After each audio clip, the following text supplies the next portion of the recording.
Pokemon cards are not investments. Any other TCGs are not investments too. I will tell you why in this video while I open this Phantasmal Flames booster bundle.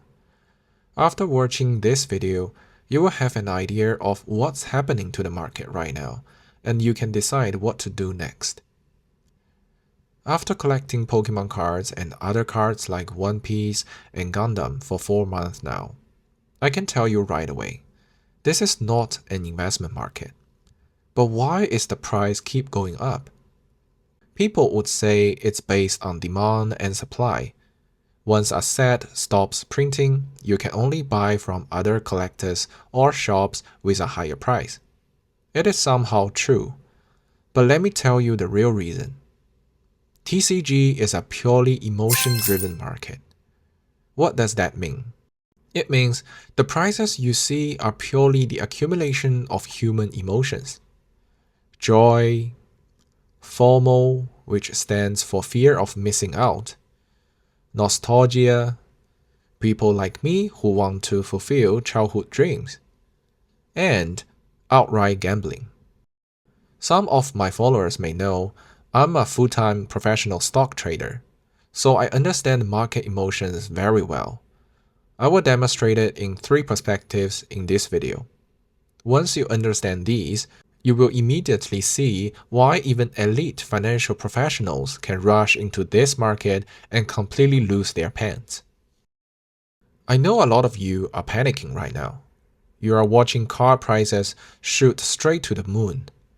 If you didn't buy in early, you are probably feeling the FOMO.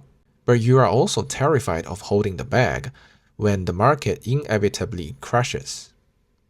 On the flip side, some of you are selling off your collections right now, thinking the market has completely lost its mind, planning to just buy everything back next year when prices drop. But before you make any sudden moves, you need to understand how this market actually works. First, the TCG market is what finance people call counter-cyclical. In other words, the worse the real-world economy gets, the hotter this market becomes.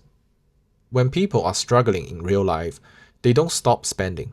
Instead, they become way more willing to pay for small joys and the dream of getting rich overnight by pulling a massive chase card. Don't expect the card market to crash just because the regular economy is down. The money floating into Pokemon right now isn't rational. It is purely speculative money looking for a thrill and emotional comfort. Secondly, card prices have absolutely zero rational buffer. They react instantly to feelings and hype. When a new set drops, an anniversary happens like this year, a brand collaboration is announced, or the official Pokemon Center just posts a random picture on X or TikTok, and suddenly prices explode. The market is entirely driven by news and hype. Let's say you bought a Mew or Mewtwo card a few months ago. The price did absolutely nothing. Then, out of nowhere, an official announcement hints that the 30th anniversary promo card might be Mewtwo. The very next day, your Mew and Mewtwo card skyrockets. Did you use big brain logic to predict that? No, you just got lucky. Furthermore, trying to use pure logic to predict short-term price jumps is basically a pipe dream. Even a billionaire hedge fund manager would find their fancy financial models completely useless here. Why? Because in Pokemon, price charts don't predict the future. They just show you what already happened. Think of it like this. Imagine sitting blindfolded in the passenger seat of a car. Someone reads you the dashboard stats every second. The speed, the gas mileage, the RPMs. You furiously write this down and try to use that data to guess if the driver is going to turn left, right, or go straight in the next second. It's just impossible. Real-life investing is like opening your eyes and looking at the road. But in this hype-driven market, everything is based on sudden, random events. Today, the hype is vintage cards. Tomorrow, it's modern chase cards. There's absolutely no reliable logic to follow in the short term. Now, you might be saying, but I've made money flipping cards short term. If you have, it's probably just because the whole market is going up right now. You just haven't been hit by the inevitable crash yet. Please, do not mistake a bull market for your own personal genius. In a market like this crazy, you cannot rely on your gut feeling to secure those tiny profits. So my personal advice is, we all need to treat this hobby with a healthy dose of respect. If you treat it as a hobby and just keep collecting the cards that you love in the long run, trust me, you will not lose.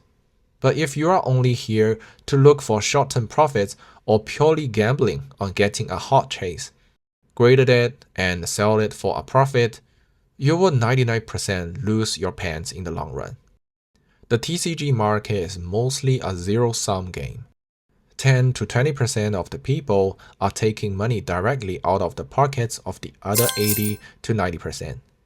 And even the top players don't win every short-term flip. So how do the real winners succeed? They just hold on to the cards they really love.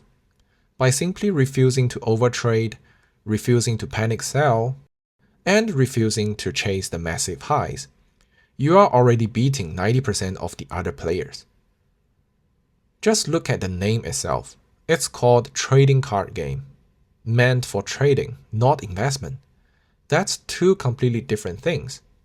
Investment is to buy something that can generate cash for you all the time. These cards sitting in your storage cases are not generating any cash for you. You need to understand this. Before you sell the cards and get the money, there is no actual value attached to it. The value only occurs when you realize it. There are only survivors in this market who hold on to their cards long enough. If you are a beginner trying to perfectly time the market, keep chasing the hot ones, but you don't actually love those cards, you are just providing the fuel for this massive emotional machine. Remember, every dollar you make off a flip is built on someone else's FOMO and tears. And if you keep playing that short-term game, chances are the next person crying will be you. What I'm trying to say here is, respect this as a hobby instead of trying to scalp or speculate. If you still want to do so, go ahead. Just don't cry when the real crash comes. I would just say, I told you so.